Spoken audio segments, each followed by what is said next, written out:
बड़ी खबर, नोटबंदी के बाद कालाधन को सफेद करने में जुटे लोगों पर अब सरकार की नजर है। सरकार ने 8 नवंबर के बाद हुए लेन देन की जांच शुरू कर दी है। इस दौरान सोना, हीरा, विदेशी मुद्रा खरीदने और बेचने वालों की लिस्ट तैयार की गई है। खरीदने और बेचने वाले दोनों को ही अब अपना पूरा हिसाब देना होगा। यानी कि कुल मिलाकर नोटबंदी के बाद अब दूसरे चरण पर सरकार की नजर है। ओम प्रकाश तिवारी हमारे संवाददाता इस वक्त जुड़ चुके हैं। ओम प्रकाश, सरकार इस तरह का संदेश देकर आखिर क्या जताना चाहती है? देखिए, सरकार बहुत साफ संदेश देना चाहती है कि जो काला धन है उस पर उसकी जो पकड़ है वो बंद होने वाली नहीं है। 500 और 1000 के नोटों के खेल के बाद सरकार जो है, जो 3 दिन में जो काला सफेद धन जो गेम हुआ है, जिसमें लोगों ने अपने ब्लैक मनी को व्हाइट मनी कर किया है, उसकी जांच शुरू हुई है।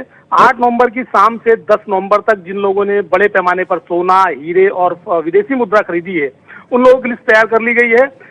यहाँ तक की जो सुनार हैं या इस तरह के जो ऑफिसेज हैं, वहां से सीसीटीवी फुटेज जब्त कर लिया गया है।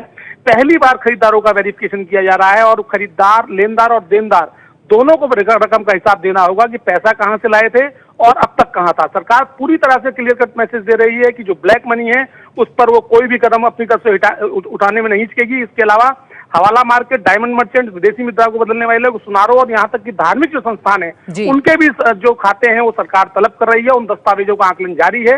ये दस्तावेज इनकम टैक्स और इन्फोर्समेंट डायरेक्टरेट ने दोनों ने अपने सर्वे के दौरान अपने कब्जे में किए थे। एक सबसे महत्वपूर्ण बात यह है कि खेती से आमदनी के संबंध में जो लोग बड़ी रकमें जमा करा रहे हैं, उसमें जो लोग बड़ी रकम जमा कराएंगे उसमें व्यक्ति के पास मौजूद कितनी जमीन है और जो बैंक खाते में उसने कितना डिपॉजिट किया है, इसका भी मिलान किया जाएगा। यानी कुल मिलाकर सरकार चाहती है जो ब्लैक मनी है वो एक तरह से सामने आए कि कौन लोग हैं जो इस ब्लैक मनी के पीछे हैं। जी शुक्रिया ओम प्रकाश इस पूरी जानकारी के लिए। तो हर तरह की सख्ती काला धन रखने वालों पर सरकार करने जा रही है।